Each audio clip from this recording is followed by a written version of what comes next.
anya do and die. And now I will be a woman benefiting. What I say? One assemblyman, one MP, deputy minister, minister, vice president, Ubaya caretaker, Anna Ubaya president. Ninati, what I said, the Ghana for shower more and no Bushia Free, Amu about the dream. What I said, Ninati, Ubasa Ghana for 2024. Minyaba Lodina, to Mahamafo. Because 2024 no, ono kuro position kura no, ono say on ye na ba, ye woni ma bebre ye oba ye nye, o ye ketwa ye be kese. Enti anya ono ana Ghana ye ne dio. Ghana is not for MPP NDC. Okay, Ghana is for Ghanaians. Enti sa mama ye na di say we did do and die the bamba say aye you know. Na amanfo say mo prenso mo candidate ne we president na Adam Kwakufuado e can all die be die difference be ni wo mu difference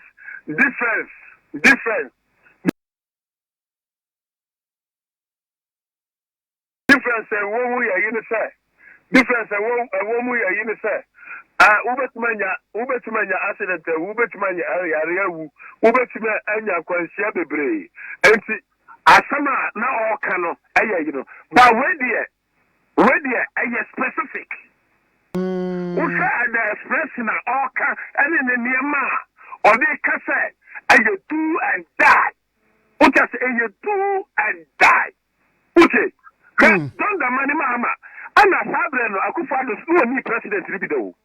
But when you be when the president will be that, yo, when you be when the president will be that, no one said the president will sit here, nobody wants me Ghana for no do so, and a better Ghana for you after. No, the Akotu IMF. You pay and I can say, I can't be asked. I do and that because me say or that life support politically or that life support so because we are party and a do party the person was say ubetimi akọ ebe premier nu ye mfie nwotwe se de constitution ni sitie no o konfie na no konfie nan but when no say only political future na me dia na wo ho 4 years and not intention in say over no we are Ghana. Nemo and yes, some Ghana, you know, and yes, it's idea and a diploma. I get treason. Come here, I get treason. Okay, call any lawyer, call any lawyer, call any lawyer, you know. The Pisano, say. Aya Kwame Nkrumah kikesie ene ka asase mu ya akada kadam parents na eba me say na una uka we ya kadam pare beto thank you for me wow na ka kriya bu ababa na pitu afi OKFM na amanfo ka bibi say yeso wakoka say ade no kra no the way sitie no ofa Ghana for say ye Tom Fulari enom ne ade na mokra expression no obi tse chama wuntumi no wonte na no it say he takes actions to be Tom Fulari okay because say odin say Ghana for yenim niama eye Akufo-Addo adu free education di abraye wabraye ambulance sagodo odi one district one factory di abraye planting for food and jobs for the abraye no ade opese wo ya ne say opese oba no be gudo nursing training for allowances ni ade a no sintimi nyeye na do da Akufo-Addo de bae aya teacher training for allowances de bae no what you say odin say before that is Tom Fulari. What I say, but by then he will court on us in any existence anytime. 2024, meaning to me, I'm going to force the NDC people to vote for Mahama because Mahama is my candidate. I will sponsor him to win the NDC primaries. is my favorite candidate. Because Obi Edini Babiano, Obetini Abanu the country, Nancy Obiano Ba, Obetima Baba Share, Obetima Baba Shabo.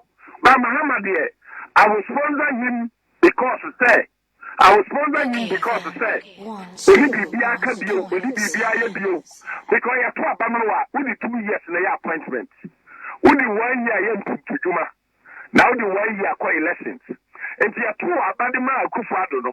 2016 to man 2017. I want to do 3 education by. So we say, you do Abraham, 1 year appointment to 2018. I find to say free education by I find to say 2019 Anna COVID by 2019 2020 I COVID and you know Sabrano so one thing you go what you say and you know say about the amount Mahama Sanya Kronua and no person of Ghana for you want to close over 31.something million people in Ghana. Or no, I'm quite what you say, Mr. to me. I will sponsor him. So, see, I may know, say, Mahama is Kadia. And for women and business, what can I come to? Business man for so. And almost say, oh, I know Biaba. Mahama Kwahanti, sponsor. Now, Oba 2024, no, a year. Now, this is what he's doing. He's extorting.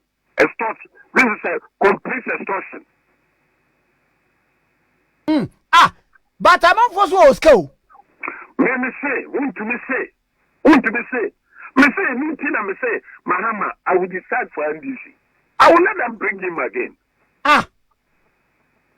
You will decide for NDC. I will sponsor Mahama. I will sponsor him to win NDC primaries because no. And a Yama MPP candidate here, the neighbor. MPP winning. So we will benefit from 2024 elections. We break the 8th. Okay. By God's grace, we break the 8th. Now, Mammy, if you are about Kwanasem Unibu, about why you just ended the elections 2020. He says, John Dramani Mahama, when you 6 million votes and above, not just why you're forced to reckon. When you're on your banner, when you use this, Kwame, go back to the Fourth Republic. Go back to the Fourth Republic from 1992 to 2000 elections for the last elections. You will be the Obiano Utimiya MPP NDC. Go back and see. Listen. From 1992, Fourth Republic, there be NDC, MPP, NDC, na really aba. So see, I look at the Fourth Republic, NDC, 16 years, MPP, so 16 years. What I say, and to be no support. From 1992, there be the population increase. What I say, the what I would say. Picho Pachama. There be a population increase. But from 1992, other time Obiano wa president what is opposition be abuno 1 over 1 million votes though. What I say? So and from 1992, other time no Obiano so ni wa the second round all qua. What we are beating the young over 527,000 votes. A business see that. And the more who want to set the numbers now, what you say? Tradition to mum.